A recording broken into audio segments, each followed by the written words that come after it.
And welcome back to my YouTube channel. तो आज की इस वीडियो में हम बात करेंगे चैप्टर 4 के लास्ट टॉपिक की। हमारा 4.4 two alternative ways of looking at the equilibrium. तो हम अपनी हेडिंग से ही आइडिया लगा सकते हैं कि इसके अंदर हम क्या देखने वाले हैं। जो हमने इक्विलिब्रियम अचीव करा था उसकी दो अल्टरनेटिव वेज को हम देखेंगे इसमें। तो जो हमने इक्विलिब्रियम अचीव करा था अपनी लास्ट वीडियो में वो क्या था कि हमारी supply for the central bank money और हमारी demand for the central bank money जो है वो इक्वल होनी चाहिए। तो वो लिख देते हैं हम यहाँ पर।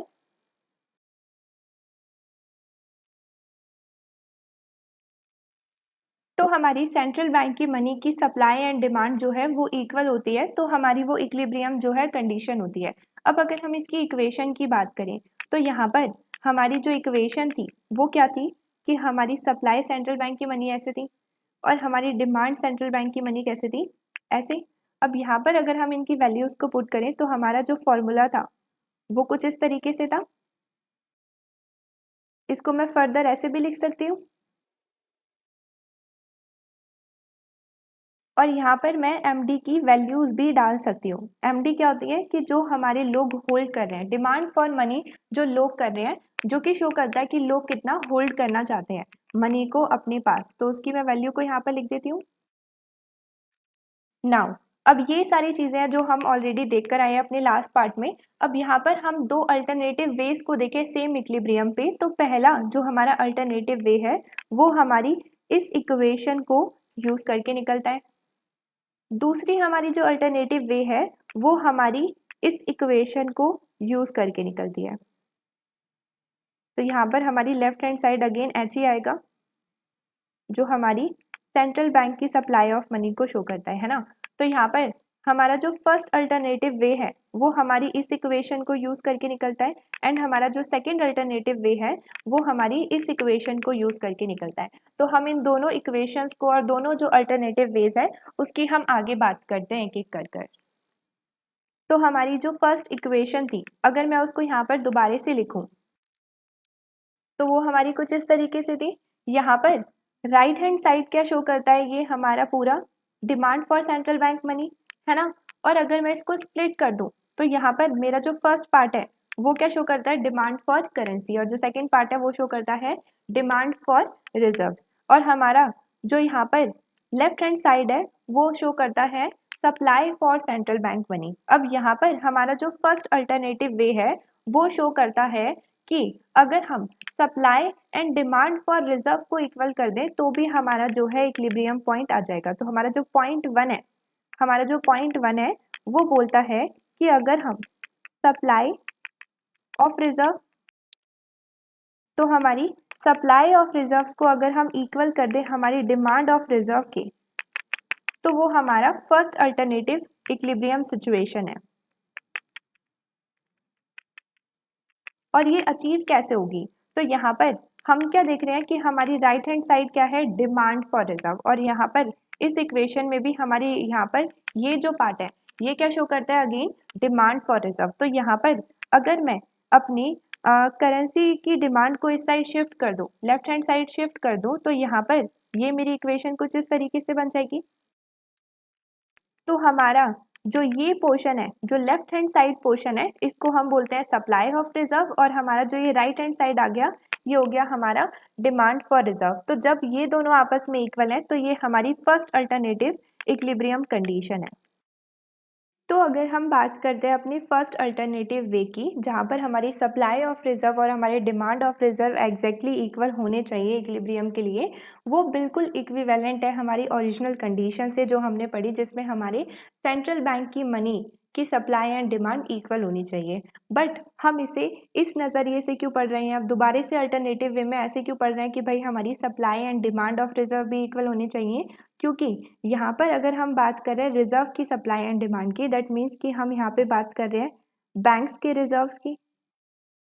यहाँ पर अगर हम बात कर रहे हैं supply and demand of reserve, that means कि हम बात कर रहे हैं बैंक्स के रिजर्व्स की, क्योंकि बैंक जो है वही तो रिजर्व्स को मेंटेन करते हैं। अब यहाँ पर हमारी जो बैंक्स की रिजर्व की मार्केट होती है वो एक्चुअल में इन रियल लाइफ जो है एग्जिस्ट करती है, और उसका जो इंटरेस्ट रेट होता है वो इसी तरीके से बैलेंस किया जाता है। किस तरीके से बैलेंस किया जाता है कि हमारी सप्लाई ऑफ रिजर्व और हमारी डिमांड ऑफ रिजर्व जो है वो इक्वल होनी चाहिए। उस पर जो हमारा इंटरेस्ट रेट होगा वो ही हमारे बैंक रिजर्व की मार्केट में चार्ज किया जाएगा, और इस तरीके की मार्केट को हम क्या बोलते हैं? Federal fund market. और इस मार्केट में जो हमारा इंटरेस्ट रेट चार्ज किया जाता है उसे हम बोलते हैं फेडरल फंड रेट। अब अगर हम इस मार्केट की वर्किंग को समझें, हमारी जो फेडरल फंड मार्केट है जिसमें हम बात कर रहे हैं बैंक्स के रिजर्व्स की, कि बैंक्स के रिजर्व सप्लाई किए जा रहे हैं और डिमांड किए जा रहे हैं, तो उसकी वर्किंग को अगर हम समझें तभी हम इसकी नीड को समझ पाएंगे कि क्यों इंटरेस्ट रेट चाहिए और क्यों हम इसकी सप्लाई डिमांड को देख रहे हैं। तो पहले हम समझते हैं कि हमारी फेडरल फंड मार्केट जो है वो किस तरीके से वर्क करती है। तो यहाँ पर हम अगेन दो बैंक ले लेते हैं। अब अगर हमें याद हो तो जब मैंने इसका लास्ट पार्ट पढ़ाया था तो उसमें हमने रिजर्व्स की जब बात करी थी तो हमने 3 रीजंस की बात करी थी कि बैंक जो है वो रिजर्व क्यों रखता है।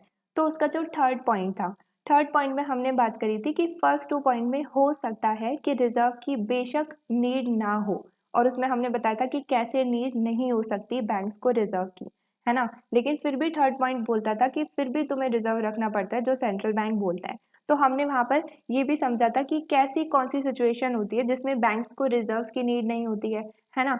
तो हो सकता है कि देखो कुछ बैंक्स को रिजर्व की नीड हो, ज़्यादा हो, कम हो, हर बैंक पर वो चीज़ डिफर करती है। कुछ बैंक्स को हो सकता है रिजर्व्स की नीड ज़्यादा हो, लाइक उनके में ऐसी ट्रांजैक्शन हो रही हो मनी की कि उनके ज़्यादा रिजर्व यूज़ हो रहे हो, किसी के कम रिजर्व यूज़ हो रहे हैं, किसी के ऐसे रिजर्व यूज़ हो रहे हैं कि वो नेगेटिव में ही चले गए। तो यहाँ पर क्या होता है, अगर हम दो बैंक्स की बात करते हैं, है ना, तो यहाँ पर लेट सपोज इकोनॉमी के अंदर दो बैंक है और हमारा जो फर्स्ट बैंक है उसके रिजर्व जो हैं कम यूज हुए हैं, तो at the end of the day उसके पास जो रिजर्व बचा है वो पॉजिटिव में बचा है, काफी रिजर्व बच गया, इसके रिजर्व कम यूज हुए हैं। दूसरा बैंक हम लेकर चल रहे हैं कि उसके रिजर्व इतने ज्यादा यूज हो गए कि at the end of the day बचे भी नहीं, और स्टिल उसको जो है रिक्वायरमेंट है रिजर्व की, तो यहाँ पर उसका बैलेंस जो है वो तो जीरो हो गया, सारे रिजर्व जो है उसके खत्म हो गए।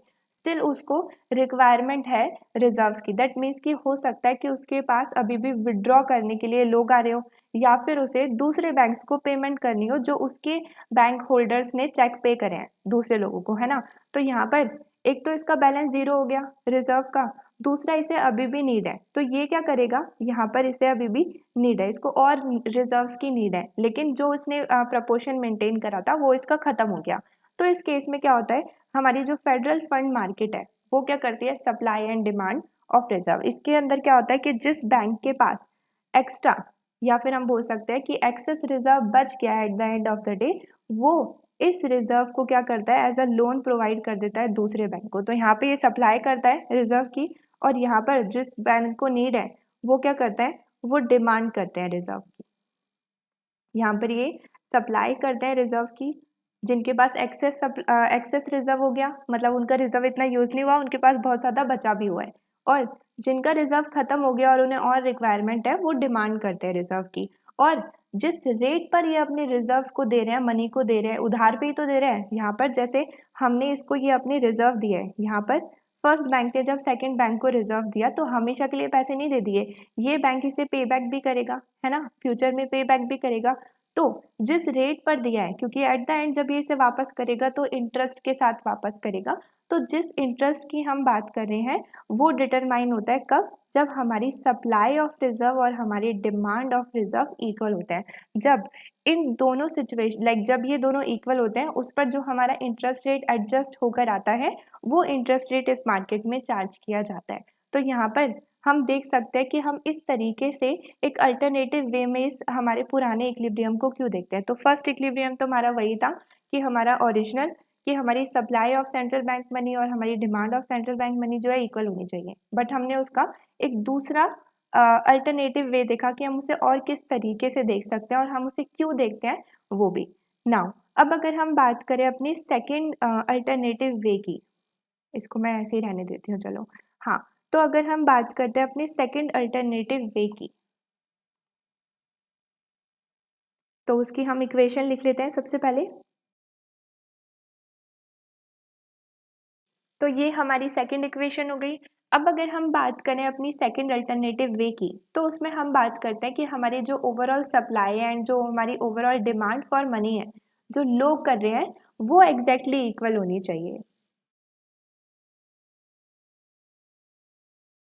तो यहाँ पर अगर हम बात करते हैं ओवरऑल सप्लाई ऑफ मनी की, मतलब कि ओवरऑल इकोनॉमी के अंदर कितनी सप्लाई हुई है मनी की, तो यहाँ पर ओवरऑल सप्लाई ऑफ मनी और हमारी सेंट्रल बैंक जो मनी की सप्लाई करता है उसमें क्या डिफरेंस है। सेंट्रल बैंक की जब हम बोलते हैं कि सप्लाई ऑफ मनी, तब हम बात करते हैं कि देखो जो सेंट्रल बैंक नोट प्रिंट करके जो इकोनॉमी के अंदर सर्कुलेट हो रहे हैं वो। लेकिन अगर हम बात करते हैं ओवरऑल सप्लाई ऑफ मनी, तो हम बात करते हैं कि जो मनी इकोनॉमी के अंदर आई है उससे और कितनी मनी क्रिएट हुई है, वहां पर जब हम उसको सम करते हैं तो हम बात करते हैं ओवरऑल सप्लाई ऑफ मनी। इसको मैं आगे और एक्सप्लेन करूंगी तो समझ आ जाएगा। फिर अगर हम बात करते हैं ओवरऑल डिमांड फॉर मनी, तो ये तो बिल्कुल सेम ही है। ओवरऑल डिमांड फॉर मनी हमेशा सेम ही रहेगा, क्योंकि जो लोग जितना होल्ड करना चाहते हैं वो उतनी ही डिमांड करेंगे मनी की। नाउ अब अगर हम यहाँ पर बात करते हैं ना overall demand and overall supply of money, तो जैसे मैंने डिमांड का तो बताया कि डिमांड फॉर मनी में हम बात करते हैं होल्डिंग की, तो होल्डिंग में हम करेंसी की भी बात करेंगे और हम यहाँ पर बात करेंगे चेकेबल डिपॉजिट की भी। यहाँ पर हम बात करेंगे करेंसी की भी और हम बात करेंगे चेकेबल डिपॉजिट की भी, कि हमारी करेंसी की होल्डिंग की कितनी डिमांड है और चेकेबल डिपॉजिट की कितनी होल्डिंग की डिमांड है, तो हमारी ओवरऑल होल्डिंग की डिमांड हमारी पता चल जाएगी। देन अगर हम बात करते हैं ओवरऑल सप्लाई ऑफ मनी, तो उसमें हम जब सेंट्रल बैंक की बात कर रहे थे तो उसमें तो हम करेंसी और रिजर्व लेते हैं, लेकिन यहाँ पर जब हम ओवरऑल सप्लाई ऑफ मनी की बात करते हैं तो उसके अंदर भी हम अगेन सेम करेंसी प्लस हमारे चेकेबल डिपॉजिट की सप्लाई ऑफ मनी की बात करते हैं, है ना। अब अगर हम बात करें इसकी इक्वेशन की, हम इसको कैसे निकालेंगे, तो यहाँ पर अगर हम बात करते हैं इसकी, अगर हम राइट हैंड साइड बात करें तो हमें पता है यहाँ पर अगर हम इन दोनों की डिमांड की बात करते हैं, इन दोनों की अगर हम डिमांड की बात करते हैं तो इसका जो सम है, लाइक इन दोनों को जब हम प्लस करते हैं तो हमारा एमडी ही आता है। और यहाँ पर अगर हम इक्वेशन को देखें, हमारी जो सेकंड इक्वेशन है उसमें हमारी जो ये वैल्यू है ये एमडी होती है ना। तो यहाँ पर ये अगर हमारी ओवरऑल डिमांड फॉर मनी है, तो हम अपनी ओवरऑल सप्लाई ऑफ मनी को निकालने के लिए इस पूरी चीज़ को अपनी लेफ्ट हैंड साइड शिफ्ट कर देंगे। तो इसे हम यहाँ पर नीचे लिख लेते हैं। तो ये पूरी इक्वेशन हमारी शो करती है सेम रिलेशन को।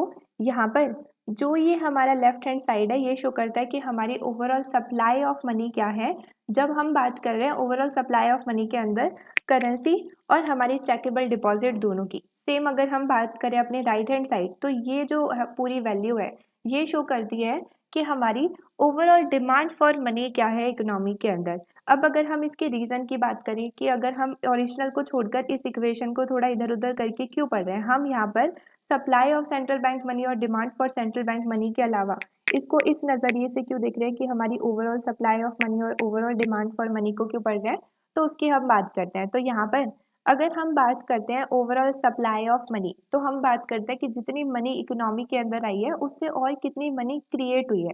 तो इसकी वर्किंग को समझने के लिए हम इस सेम चीज़ को यूज़ करते हैं और यहाँ पर इस फॉर्मूले में जो ये वैल्यू है, यहाँ पर ये जो डिवाइड हो रही है ये हमारी मल्टीप्लायर को ही शो करती है। ये हमारा मनी का मल्टीप्लायर होता है कि मनी इकोनॉमी के अंदर जो आई है उससे मल्टीप्लाई होकर कितनी और इंक्रीज हुई है। यहाँ पर ये हमारा होता है मनी मल्टीप्लायर।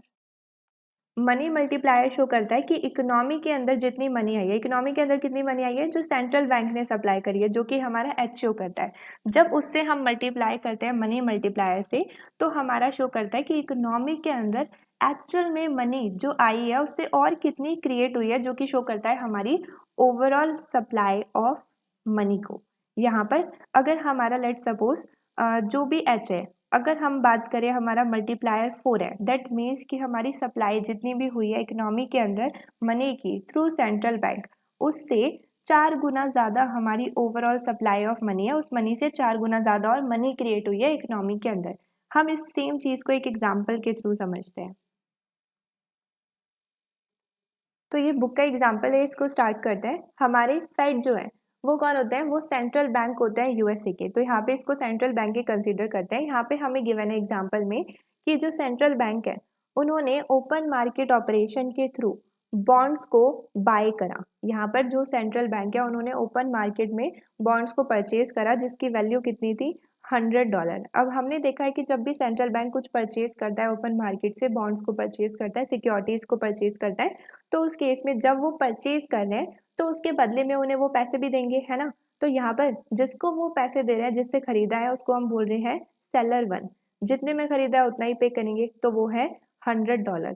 अब यहाँ पर जो सेंट्रल बैंक पे कर रहा है वो कैसे पे कर रहा है, वो मनी को क्रिएट कर रहा है। यहाँ पर नोट को प्रिंट कर रहा है और उन्हें पे कर रहा है। तो यहाँ पर नोट जो है फेड क्रिएट कर रहा है, सेंट्रल बैंक क्रिएट कर रहा है और दे रहा है। अब हमें देखना है कि जब सेंट्रल बैंक ने पैसे दिए इस सेलर वन को तो इकोनॉमी के अंदर इसका क्या इम्पैक्ट हुआ। तो जब हम पार्ट 1 पढ़ रहे थे तो उस केस में हम लेकर चलते थे कि कोई बैंक ही नहीं है ना, कोई बैंक ही नहीं है। तो उस केस में जो मनी है वो मल्टीप्लाई ही नहीं होती थी इकोनॉमी के अंदर, लोग अपने पास पैसे रखते थे। लेकिन जब हम बोलते हैं कि बैंक है तो अब लोग अपने साथ साथ बैंक के पास भी होल्ड करते हैं। तो अब हम इस सिचुएशन को देखते हैं कि इस सिचुएशन में किस तरीके से जो है इकोनॉमी के अंदर मनी मल्टीप्लाई होती है। तो यहाँ पर अगर हम बात करें इन वैल्यूज़ की जो मैंने यहाँ पर मेंशन की है, तो हम लेकर चल रहे हैं कि लेट सपोज, यहाँ पर अब बैंक की बात कर रहे हैं तो बैंक की चीज़ों को देखते हैं। तो हम लेकर चल रहे हैं कि लेट सपोज जो बैंक है उनके पास जो भी मनी रिसीव होगी उसका इतना पोर्शन वो क्या करेंगे, एज अ रिजर्व अपने पास होल्ड कर कर रखेंगे। और हम लेकर चल रहे हैं कि जो स्मॉल सी है वो ज़ीरो है। स्मॉल सी शो करता है कि हमें कितना प्रपोर्शन अपने पास होल्ड करके रखना है एज अ करेंसी। अगर वो ज़ीरो है दैट मीन्स कि हम अपने पास कुछ भी नहीं रख रहे हैं, मतलब कि हमारे पास जितनी भी मनी है, जितनी भी मनी को हम होल्ड कर रहे हैं, हम in the form of checkable deposit कर रहे हैं। यहाँ पर हम लेकर चल रहे हैं कि हम in the form of checkable deposit hold कर रहे हैं, बैंक में होल्ड कर रहे हैं, ऐसे भी बोल सकते हैं, है ना। और अगर हमारा स्मॉल सी वन होता तो उस केस में हम सारा अपने पास रख रहे होते, बैंक के पास होल्ड नहीं कर रहे होते, तो अगेन मनी मल्टीप्लायर का कोई सीन नहीं था क्योंकि बैंक में डिपॉजिट नहीं करते तो मनी मल्टीप्लायर होता ही नहीं, स्टोरी वहीं खत्म हो जाती कि भाई हमारे पास पैसे आ गए बस। लेकिन अब हम बात कर रहे हैं यहाँ पर कि अब क्या हो रहा है कि हमारे जो बैंक्स हैं वो हैं इकोनॉमी के अंदर, बैंक्स को इतना रिजर्व रखना है जो भी वो रिसीव कर रहे हैं, और हमारे जो इकोनॉमी के अंदर इंडिविजुअल हैं, लोग हैं, वो सारी ही मनी को जो अपने पास होल्ड कर रहे हैं, अब हम लेकर चल रहे हैं एग्जाम्पल के लिए कि वो बैंक में होल्ड कर रहे हैं, है ना। इसलिए हमने स्मॉल सी ज़ीरो ले लिया। अब यहाँ पर अगर हम बात करें मनी मल्टीप्लायर की, जिसकी हमने लास्ट स्लाइड में बात करी थी, उसके फॉर्मूले की, तो यहाँ पर हमने जब मनी मल्टीप्लायर में ये दोनों वैल्यूज़ को डाला तो हम देख रहे हैं कि जो मनी मल्टीप्लायर है वो कितना आया है यहाँ पर 10। दैट मीन्स कि इकोनॉमी के अंदर जितने पैसे आए हैं उससे 10 गुना ज़्यादा जो है हमारी ओवरऑल सप्लाई हो जाएगी इकोनॉमी के अंदर मनी की। तो यहाँ पर हमारी जो सेंट्रल बैंक ने सप्लाई करी है मनी की इकोनॉमी के अंदर वो कितनी है, $100। यहाँ पर ये यहाँ पर $100 है जो हमने देखा। लेकिन हम बोल रहे हैं कि इस सप्लाई से अब बैंक के थ्रू हमारी क्या है, ओवरऑल सप्लाई हो जाएगी इकोनॉमी के अंदर 10 गुना ज़्यादा। तो इसकी वर्किंग को अब हम यहाँ पर समझेंगे। तो वापस से अगर हम एग्जाम्पल पे आए तो क्या हुआ था कि जो सेंट्रल बैंक है उन्होंने ओपन मार्केट ऑपरेशन के थ्रू बॉन्ड्स को परचेज करा $100 में। और किससे परचेज करा, सेलर वन से परचेज करा। तो सेलर वन से अगर परचेज कराए तो सेलर वन को पेमेंट भी करेंगे। तो हमारे सेंट्रल बैंक ने क्या करा, उन्होंने नोट्स को क्रिएट करा और हमारे सेलर वन को जितने में उन्होंने बॉन्ड्स खरीदे थे उतनी पेमेंट कर दी। तो कितने में खरीदे थे, $100 में। अब यहाँ पर हम लेकर चल रहे हैं कि इकोनॉमी के अंदर करेंसी नहीं है, मतलब कि करेंसी इन द सेंस कि कोई अपने पास होल्ड नहीं कर रहा है, करेंसी होल्ड नहीं कर रहा है, अपने घर में होल्ड नहीं कर रहा है। अगर कोई घर में होल्ड कर रहा होता, सेलर वन ये अमाउंट घर पे होल्ड कर रहा होता तो कहानी यही खत्म हो जाती। इस मनी का कोई मल्टीप्लायर नहीं होता, मतलब ये मनी से आगे और मनी क्रिएट नहीं होती इकोनॉमी के अंदर। बट हम लेकर चल रहे हैं कि ये मनी हमारा जो इंडिविजुअल है वो अपने पास होल्ड नहीं करेगा बट वो अपने बैंक अकाउंट में कंप्लीटली होल्ड करेगा। तो हमारा जो सेलर वन है वो क्या करता है, वो अपने बैंक अकाउंट में, बैंक ए जो उसका अकाउंट है, बैंक ए में जाकर अपने अकाउंट में ये $100 जो है डिपॉजिट कर देता है। अब यहाँ पर बैंक ए की अगर हम बात करें तो बैंक के पास जो भी पैसे आते हैं वो सारे वो यूज़ नहीं कर सकता, उसका कुछ प्रपोर्शन उसे एज अ रिजर्व रखना पड़ता है। तो हमने पीछे बात करी थी कि 0.1 जो है वो अपने पास रिजर्व रखेगा, बाकी वो यूज़ कर सकता है अदर फैक्टर्स के लिए। तो यहाँ पे 0.1 100 का हमने 0.1 एज अ रिजर्व रख दिया, और बाकी जो बचा 0.9 है उसको हम अदर पर्पस के लिए यूज़ कर सकते हैं। तो अदर पर्पस में क्या हो सकता है, बॉन्ड्स परचेज कर सकते हैं या फिर हम लोन दे सकते हैं। बट अभी हम फॉर नाउ लोन को साइड रखते हैं कि भाई हमारे बैंक जो है वो लोन नहीं दे रहे। लेट सपोज कि वो बॉन्ड्स परचेज कर रहे हैं आगे, तो जो बचा हुआ है लाइक रिजर्व को हटा के जो बचा हुआ अमाउंट है, हमारे बैंक क्या कर रहे हैं, उसे बॉन्ड्स परचेज कर रहे हैं। जब वो बॉन्ड्स परचेज कर रहे हैं तो जितने में परचेज करा है ये बॉन्ड, उतना हमें पे भी करना पड़ेगा।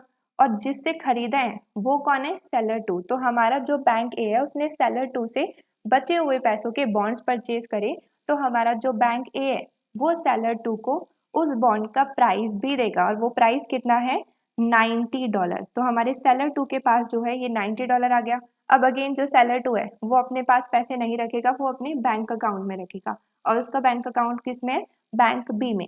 तो यहाँ पर इसने इसमें जाके डिपॉजिट करा दिए ये। अब बैंक बी के पास जो है $90 आ गए। अब वो अगेन सारे पैसे यूज नहीं कर सकता, कुछ प्रपोर्शन वो रिजर्व भी रखेगा। तो 90 का 0.1 उसे रिजर्व रखना पड़ेगा, बाकी बचा 0.9 वो यूज कर सकता है अदर पर्पस के लिए। तो अगेन हम लोन नहीं ले रहे हैं, तो लेट सपोज कि वो बॉन्ड्स परचेज करते हैं। तो हमारे बैंक बी क्या करते हैं, जो बचे हुए पैसे हैं उनका बॉन्ड परचेज करते हैं। जिससे परचेज किया है वो है सेलर थ्री, एंड ऑब्वियसली अब उसके लिए उन्हें पे भी करना पड़ेगा। तो यहाँ पर 81 के जो बचे हुए पैसे थे उनसे उन्होंने बॉन्ड खरीद लिए, और सेलर थ्री को जो है उसकी पेमेंट कर दी। अब अगेन सेलर थ्री जो है वो अपने बैंक अकाउंट में करेगा, उसका जो बैंक अकाउंट होगा वो कुछ पोर्शन रिजर्व रखेगा, बाकी के बॉन्ड्स खरीद लेगा। फिर किसी और के पास पैसे जाएंगे, फिर वो अपने बैंक अकाउंट में डालेगा, फिर उसका बैंक अकाउंट कुछ पोर्शन एज अ रिजर्व रखेगा, बाकी के बॉन्ड्स खरीद लेगा। तो जो ये साइकिल है वो चलती रहेगी चलती रहेगी। कब तक चलती रहेगी, जब तक इकोनॉमी के अंदर मनी जो आई है उससे 10 गुना ज़्यादा मनी ना हो जाए। 10 गुना ज़्यादा क्यों बोला मैंने, क्योंकि यहाँ पर जब हमने मनी मल्टीप्लायर कैलकुलेट करा था तो वो हमारा 10 था। मतलब इकोनॉमी के अंदर जो मनी आई है उससे 10 गुना ज़्यादा इकोनॉमी के अंदर जब तक मनी नहीं बढ़ जाएगी ये सेम साइकिल चलती रहेगी। और इकोनॉमी के अंदर कितनी मनी आई है, $100 आई है। इनिशियली जो फर्स्ट मनी आई थी इकोनॉमी के अंदर सेंट्रल बैंक के थ्रू, वो कितनी थी, $100, जब सेंट्रल बैंक ने परचेज करे थे बॉन्ड्स सेलर वन से। तो ये $100 इंटू जब तक 10 नहीं हो जाएगा, इकोनॉमी के अंदर ये जो साइकिल है वो चलती ही रहेगी। अब अगर हम इस पूरे एग्जाम्पल से एक पैटर्न को नोटिस करें कि हमारी इकोनॉमी के अंदर जो पैसे आ रहे हैं वो कैसे आ रहे हैं, तो इनिशियली हमारे जो फर्स्ट पैसे आए थे जो सेंट्रल बैंक ने दिए थे वो थे 100। उसके बाद जब बैंक ने परचेज करा एंड अगेन सेलर टू के पास आ गए 90। फिर उसके बाद हमारे सेलर थ्री के पास आ गए 81, और ऐसे ही जो ये साइकिल है वो चलती रहेगी। अगर हम इसका सम करें, यहाँ पर अगर हम इसका सम करें तो सबसे पहले हम अपने 100 को कॉमन ले लेते हैं बाहर। तो यहाँ पे बचा 1, यहाँ पे कितना बचेगा हमारा 0.9, क्योंकि हम 100 इंटू 0.9 करेंगे तो क्या आ जाएगा हमारा 90।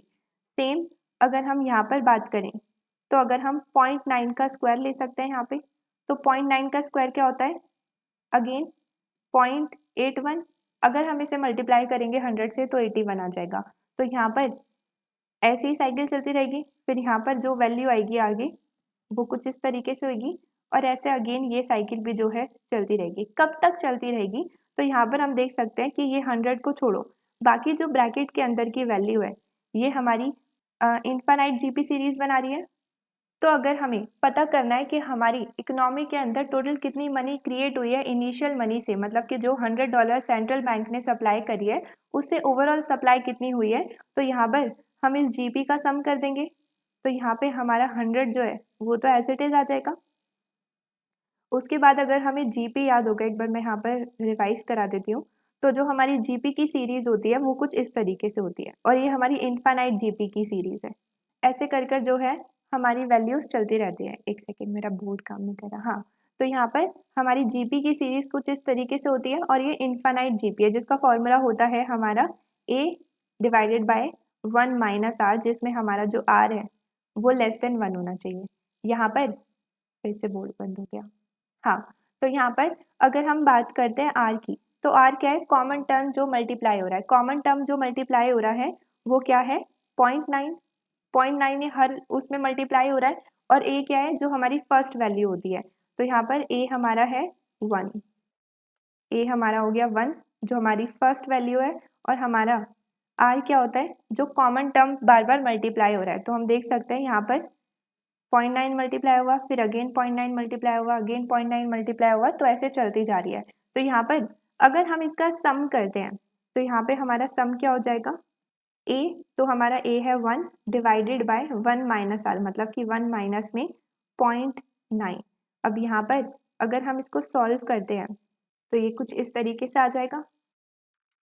अगर मैं इसका यहाँ पर पॉइंट हटाकर ऊपर ज़ीरो कर दूंगी, ये यहाँ से पॉइंट हटा दो और ऊपर ज़ीरो कर दूंगी, तो यहाँ पे कितना आ गया 1000 तो हमारी इकोनॉमी के अंदर जब तक $1000 क्रिएट नहीं हो जाते, ये सीरीज जो है चलती रहेगी कि ये बंदा बैंक्स जो है वो बॉन्ड्स बेच रहे हैं और जो सेलर है वो दुबई से डिपॉजिट करा रहा है, फिर उसका कुछ प्रपोर्शन रिजर्व जा रहा है, कुछ पे बॉन्ड्स एंड ये साइकिल जो है चलती रहेगी। कब तक चलती रहेगी, जब तक हमारी जो सप्लाई करी है सेंट्रल बैंक ने मनी, उससे ओवरऑल सप्लाई ऑफ मनी जो है $1000 नहीं हो जाती। और ये हमने ऑलरेडी निकाला हुआ था, कैसे, हमारे मनी मल्टीप्लायर से। हमारे इनिशियल मनी को जो हमारी सेंट्रल बैंक ने क्रिएट करी है, उससे अगर हम अपने मनी मल्टीप्लायर को मल्टीप्लाई करते हैं तो हमें पता चल जाता है कि ओवरऑल सप्लाई ऑफ मनी जो है क्या होने वाली है। यहाँ पर अगर हम 100 से, जो हमारे सेंट्रल बैंक ने सेलर 1 को दिया था इकोनॉमी के अंदर जो लाए थे, अगर हम उसे मनी मल्टीप्लायर से मल्टीप्लाई करते हैं तो अगेन हमारे $1000 आते हैं। ओके, अब यहाँ पर अगर हम अपने फॉर्मूले की बात करें तो हमारा जो फॉर्मूला है वो भी यही शो करता है कि हमारी सप्लाई जो सेंट्रल बैंक ने मनी करी वो थी एच, उससे अगर हम मल्टीप्लाई करते हैं हमारे मनी मल्टीप्लायर को, तो हमें देख सकते हैं कि हमारी इकोनॉमी के अंदर जो ओवरऑल सप्लाई ऑफ मनी है वो कितनी हुई है। तो यहाँ पर हमने इस 4.4 में बेसिकली क्या देखा, हमने देखा कि हमारा जो ओरिजिनल इक्विलिब्रियम कंडीशन थी, उसके अलावा हम उस सेम कंडीशन को दो डिफरेंट पर्सपेक्टिव से देख सकते हैं और इकोनॉमी को अच्छे से समझ सकते हैं। पहला कि हम ओवरऑल सप्लाई और ओवरऑल डिमांड की बात कर लें मनी की, या फिर हम बात कर लें demand and supply of reserve. तो यहाँ पर हमारा जो ये चैप्टर है वो कम्प्लीटली ओवर होता है। आई होप कि आज की वीडियो में आपको सब कुछ अच्छे से समझ आया होगा। अगर आपको कोई भी डाउट है तो आप नीचे कमेंट सेक्शन में अपना डाउट कमेंट कर सकते हैं। अगर आपको मेरी वीडियो पसंद आई है तो इसे लाइक शेयर एंड सब्सक्राइब ज़रूर करें। मिलते हैं हम अब अपनी नेक्स्ट वीडियो में, तब तक के लिए बाय बाय।